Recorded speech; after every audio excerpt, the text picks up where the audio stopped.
नमस्कार। आज चाहिँ 10 गते हो असारको। अहिले चाहिँ म बाहिर निस्के। हामी चाहिँ अहिले चाहिँ यो बानेश्वरको एउटा पार्टी प्यालेसमा जाँदैछौँ। त्यो चाहिँ सिन्धुपाल्चोकको जुन समस्या अहिले भइरहेको छ त्यसको लागि सबै साथीहरूले, सक्ने साथीहरूले फिल्डमै गएर गरिरहनु भएको छ, विभिन्न कलाकार साथीहरूले। र जस्तो म है घरमा त छटपटिन्छु, अनि त्यो एउटा आर्ट पनि हुँदैन, अनि क्षमता पनि अलिक कम भएपछि के गर्ने भन्ने जस्तो हुँदो रहेछ। त्यसले धेरै मनमा कुरा खेलाए। र हामी केही साथी कलाकार साथीहरूले चाहिँ के सोच्यौँ भने एउटै ठाउँमा बसेर समूहगत रूपमा गऱ्यो भने कसो होला भन्ने कुरा भयो। त्यही अनुरूप चाहिँ मैले आफू जति गर्न सक्छु त्यही समूहमा लगेर दिने भनेर एउटा ठाउँ तोकेर हामीले चाहिँ त्यहाँ जम्मा भएर सबैले आफूले सकेको कन्ट्रिब्युसन गर्ने र चाहिँ एक द्वार प्रणाली मार्फत जुन त्यहाँको समिति अहिले भएको छ सरकारको मतहतमा, त्यही समितिलाई चाहिँ हस्तान्तरण गरौँ ताकि त्यहाँ केही मद्दत पुग्न सकोस् त्यो भनेर। र हामी अहिले जम्मा हुनको निमित्त म त्यतातर्फ गइरहेको छु। जस्तो विभिन्न कलाकार साथीहरूको हुन्छ नि त चाहना, होइन? सायद कोहीसँग 5 रुपियाँ होला, कोहीसँग 100 होला, कोहीसँग 10,000 होला।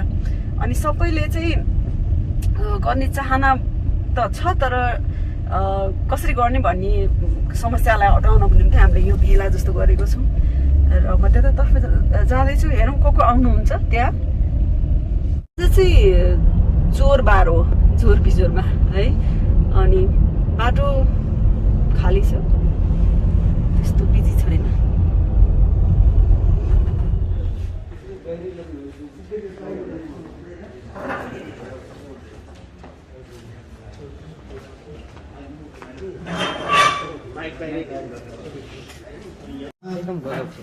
बर्खायामको प्रारम्भमै राजधानीसँग जोडिएको एउटा सुन्दर जिल्ला सिन्धुपाल्चोकमाथि प्राकृतिक आक्रमण भयो। त्यो प्राकृतिक आक्रमणले एउटा सुन्दर, एउटा व्यापारिक हिसाबले, एउटा पर्यटकीय हिसाबले पनि फेरि हामी मौन बस्न सकेनौँ। हामीले फेरि पनि एकचोटि जुर्मुराएर यो अभियान चलाउने जमक्को गर्दै आज भेला भएका छौँ। यो सुरुवात मात्रै हुन्छ। हामीले फन्ड खडा गर्छौँ, हामीले आह्वान गर्छौँ हाम्रो कलालाई माया गर्ने, हामीलाई माया गर्नेहरूको अगाडि हामी आह्वान गर्छौँ। उहाँहरूबाट पनि त्यो आर्थिक सहयोग हामीले प्राप्त गर्छौँ। मानवीय क्षति भएको सिन्धुपाल्चोक जिल्ला अनेकौँ प्राकृतिक विपत्तिले चाहिँ ध्वस्त बनाएको, थिलथिलो बनाएको सिन्धुपाल्चोक जिल्ला। मैले केवल सिन्धुपाल्चोक जिल्ला प्राकृतिक विपत्तिले सिन्धुपाल्चोक जिल्लालाई मात्रै ध्वस्त बनाएको छ, छोइरहेको छ भनेर मैले भनिरहेको छैन। यो मुलुकभरि हाम्रो समस्या देखिँदैछ, तर अधिकतम रूपमा सिन्धुपाल्चोक जिल्लाले प्राकृतिक विपत्तिले अट्याक गरेको छ। त्यसले त्यहाँसँग बगैँचा बसेका छौँ, त्यहाँको मेयरज्यूसँग बसेका छौँ। कमसेकम हाम्रो सबै कलाकारले सहयोग गरेको छ भने यो त कमसेकम त्यो ठाउँमा त पुग्छ नि त। त्यही कारण हाम्रो चाहिँ गइरहेको छ, हामी खटिरहेका छौँ, दिइरहेका छौँ। दिपा दिदीहरू दौडिराख्नु भएको छ। हामी अब कति ठाउँमा सबैले गरिरहेका छौँ, तर एउटा राज्यको तर्फबाट, स्थानीय निकायबाट, एउटा सरकारको प्रतिनिधिबाट, जनप्रतिनिधिबाट थ्याङ्क्स लेटर पनि छैन, अथवा यो गरेको भन्ने पनि छैन। अनि हामी गरि पनि रहन्छौँ, अनि हामी आफू फेसबुकै भयो। त्यसकारण हामीले गरेको हामीले होइन, अरूले लेख्नु पर्यो, जिल्लाले लेख्नु पर्यो। जिल्लाको चाहिँ वेबसाइटमा हुनु पर्यो, जिल्लाको चाहिँ विभिन्न चाहिँ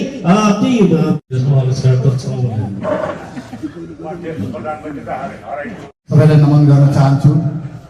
मैले करिब देशमा विपद पर्दा, आपद पर्दा कहिले पनि यो पाइलालाई पछाडि मैले साथी जहिले पनि अगाडि आएँ। 45 सालदेखिको बाढी पीडित होस्, भुइँचालो होस्, 4 सालको यो भुइँचालोको त्यो उसमा होस्, 10,000 भन्दा बढी मान्छेलाई यही हातले पकाएर पनि खुवाएँ।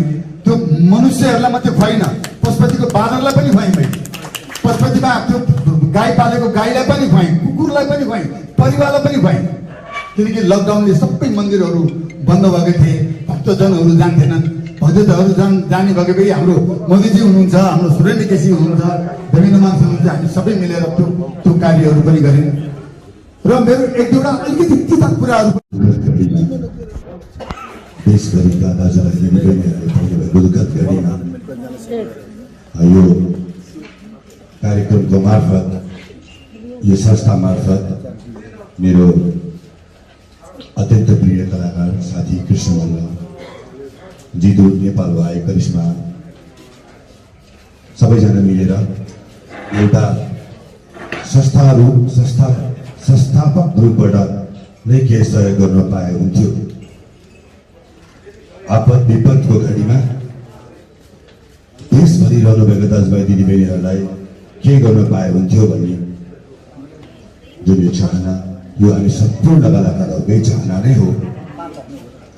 यस्तो हरेक दुःखको बेला,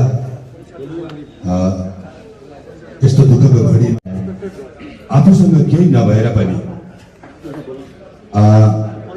आफ्नो हृदयबाट यथासक्दो तन मन वचनले नै सधैँ नै सहयोग गर्दै आइराख्नु भएको छ। कृष्ण ढुङ्गाना हुनुहुन्छ, त्यस कारणले गर्दा हजुर हजुर नमस्कार। होइन, सबै कृष्णको अवतार हो, किनभने कृष्णको अवतार नभएको भए त्यो जुझारु व्यक्तित्व नै हुँदैन थियो हामीभित्र। मेरो आदरणीय दाइ, हाम्रो लेजेन्ड, हाम्रो भुवन दाइ हुनुहुन्छ। वास्तवमा भन्यो भने हामीले आफैले 5 लाख होस् त्यो आफ्नो ठाउँमा छ, तर दिन चाहिँ दिउँदैन।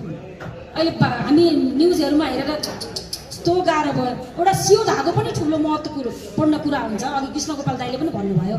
भनेपछि सबैजनाले सबै तरिकाले गरि नै रहनु भएको छ र यो अभियानको लागि हाम्रो भन्दा पनि टेलिभिजन कलाकर्मी मञ्च भन्नुभयो, टेलिभिजनमा काम गर्ने आबद्ध हुने कलाकारहरू, प्राविधिकहरू अहिले उहाँहरू पनि छटपटिरहनु भएको छ।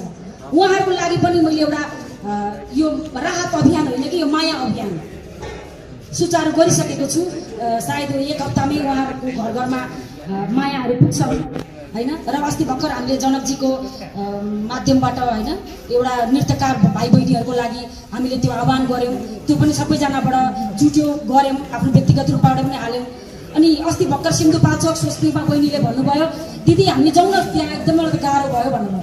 जान त जाने, बाटो बिग्रेको छ भनेर सुनिरहेको छु भन्दाखेरि त्यहाँको वडा अध्यक्ष हाम्रो दुलाल सरसँग कन्ट्याक्ट गऱ्यौँ। अनि इन्द्रावती माध्यमिक विद्यालयमा गएर चाहिँ हामीले त्यहाँनिर माया वितरण गरेर आयौँ। भनेपछि सबैजना लागि पर्नु भएको छ। सरकारभन्दा अगाडि नै कलाकार लागिरहेका छन्। भनेपछि यहाँ अब यति उति भन्ने कुरा छैन। र मेरो व्यक्तिगत तर्फबाट यो अभियानलाई देशमा विदेशमा जहाँ हुनुहुन्छ घचघचाउन म छोड्दिनँ। सबैले अस्ति भर्खर भन्नुभएको थियो कि कति चाहिन्छ, के चाहिन्छ हामीलाई भन्नुहोस् भनिरहनु भएको थियो होइन। विदेशमा बस्ने नेपाली कलाकारहरूलाई त म सेल्युटै गर्न चाहन्छु। यति राम्रो काम गर्नु, जे पर्दा पनि उहाँहरूलाई पहिला दुख्छ अनि हामीलाई दुख्छ, त्यस्तो मैले फिल देखेको छु। उहाँहरू त्यसरी, चाहे त्यो केशव भट्टराई दाइकै अभियान होस्, चाहे जुनै पनि अभियान होस्, त्यसरी हामी लागि परेका छौँ। र क्षेत्र 5 पोखरी क्षेत्र, मेलम्ची क्षेत्र, अहिले म त मेलम्चीसम्म मात्र पुग्नु पर्ने ठाउँ माथि थियो, तर म आफू अलि शारीरिक अस्वस्थ पनि मेरो लागि हेलिकप्टर त थिएन, नेता ओसार्नलाई, नेता घुमाउनलाई स्ट्यान्ड बाई थियो। मैले मेरो व्यक्तिगत तर्फबाट महत्त्वपूर्ण सन्देश पनि हो। ज्येष्ठ नागरिक महासङ्घको तर्फबाट यो बडा मार्मिक छ विषय। ज्येष्ठ नागरिकलाई हामीले वास्ता गर्दैनौँ, हामीलाई जो ज्येष्ठ नागरिक चाहिएको छैन, तर ज्येष्ठ नागरिकलाई हामी चाहिएको छ। संवेदनशील विषय हो। त्यसकारण ससम्मान उहाँलाई धन्यवाद ज्ञापन गर्दै नेपाल फिल्म सोसाइटीका संरक्षक शोभित उप्रेतीज्यूलाई आफ्नो घोषणा छोटकरी गरिदिनु हुन। अब धेरै मैले सम्बोधन गरेन, घोषणाको मात्रै कुरा आएको। त्यसमा घोषणा अहिले तत्काल तपाईँलाई 2टा चरणमा हाम्रो घोषणा हुन्छ। एउटा संस्थागत घोषणा जुन बेला तपाईँहरू साँच्चीकै भवन निर्माण गरेर थाल्नुभयो भने खापाजी हामी 11 लाख रुपियाँ संस्थाको तर्फबाट गर्छौँ र हाललाई तपाईँहरूको यो अभियानको लागि 2,51,000 छ।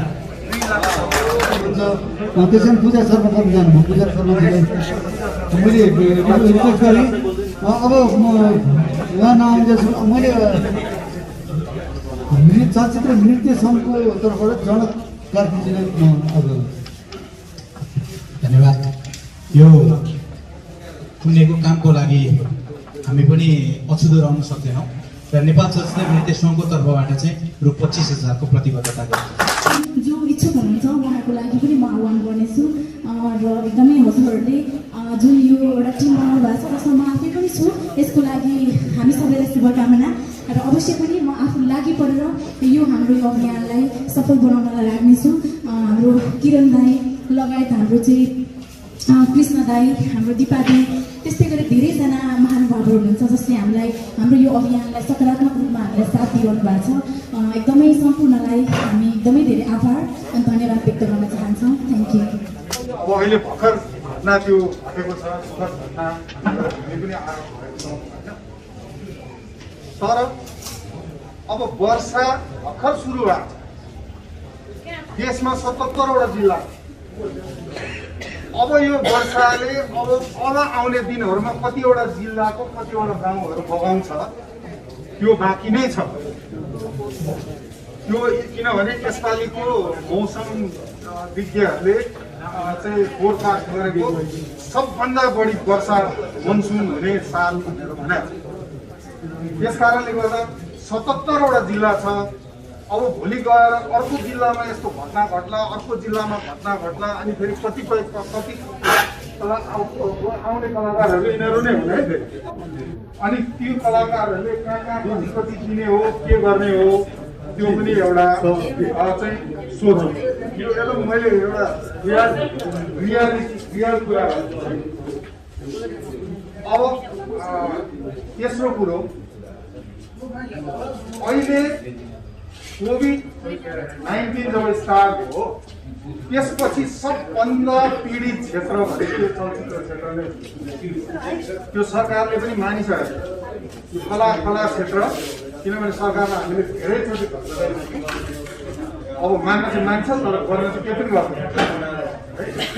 सबभन्दा पहिलो बन्द भएको क्षेत्र यही हो र सबभन्दा अन्तिममा खुल्ने पनि यही हो। तैपनि हाम्रा साथीहरू जुन एउटा चाहिँ भावना छ, जहिले पनि आफू पीडामा भए तापनि कति कलाकार प्राविधिक साथीहरू चाहिँ पलायन भएर गइसके। अब निर्माताहरूले फिल्म बनाउने आँट गरिरहेको छैन। 20, 22, 25वटा हल बन्द भइसक्यो। अब अहिले पछि नर्मल भएर खुल्ने बेलामा झन् कतिवटा मात्रै खुल्छ, त्यो टुङ्गो छैन। वितरणहरू पलायन भइसक्यो भनेपछि चलचित्र उद्योगको अवस्था एकदमै नाजुक। त्यो सिचुएसनमा पनि अहिले म यहाँ कलाकार साथीभाइहरूले आफ्नो भावना पोखेको छ, त्यो एकदमै ग्रेट। त्यसलाई एकदमै उच्च मूल्याङ्कन गर्नुपर्छ, त्यसको आदर गर्नुपर्छ, त्यसको सम्मान गर्नुपर्छ। किनभने आफू पीडित हुँदा हुँदै पनि अर्को पीडितलाई पक्षलाई चाहिँ सहयोग गर्नलाई अघि नै बढेको भनेपछि हाम्रो क्षेत्र एकदमै संवेदनशील छ। त्यसकारण म सरकारलाई जहिले पनि जतिचोटि पनि भनिसकेँ, मान्दैन खोइ अब के गर्नु, यो क्षेत्र अब डुबिसक्यो, तपाईँहरू अलिक संवेदनशील हुनुहोस् भनेर पटक भनिसकेँ, भन्यौँ हामीले। तर पनि सरकारले अहिलेसम्म केही पनि त्यस्तो र यो अवस्थामा पनि हाम्रो क्षेत्रको साथीहरूले यसरी अघि बढेर आफ्नै देशको एउटा जिल्लाको नागरिकको पीडामा आफू पीडित हुँदा हुँदै पनि मलम लाउन तयार छ। एकदमै संवेदनशील हो त्यसको कुरो। र चौथो कुरो, अब यो घर बनाउने भन्ने कुरोमा चाहिँ हामीले यो घर बनाउने के बनाउने भन्ने कुरोमा चाहिँ योभन्दा अघिल्लो पटक धेरै विवादहरू देखेको छ। धेरै चाहिँ मिडियातिर यो कुराहरू आएको छ। हामीले कतिपय कलाकर्मीको डिफेन्ड गर्नु पर्यो। यो धेरै कुराहरू आयो, हामीले आफ्नै क्षेत्रको मान्छे भनेर डिफेन्ड गर्नु पर्यो। त्यस कारणले गर्दाखेरि यो काम एकदमै गाह्रो र जस नपाउने काम पनि हो। साथीहरू त्यो पनि बुझिराख्नु होला, किनभने पैसाको कारोबार जहाँ आउँछ त्यहाँ चाहिँ समस्या आउँछ र आरोप प्रत्यारोपहरू आउँछ। त्यो कुरोबाट चाहिँ तपाईँहरू पनि सचेत हुनु होला, मेरो यो अनुरोध। अब अर्को कुरो चाहिँ मलाई वास्तवमा यहाँ आएर यति पैसाको घोषणा गर्नुपर्छ भन्ने थाहा थिएन।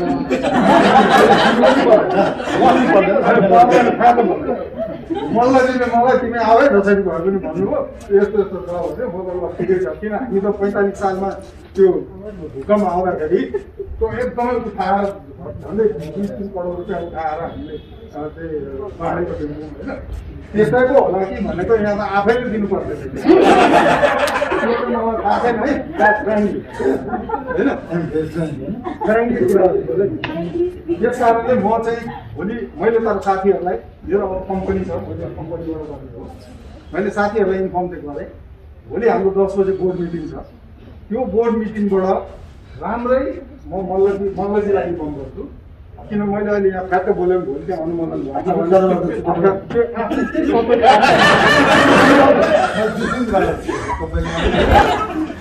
भोलि 1 बजेभित्रमा मल्लजीलाई यो इन्फर्म गरिदिन्छु। तर तपाईँ ढुक्क हुनुहोस्, म त्यो 5,000, 10,000, 25,000, 50,000 चाहिँ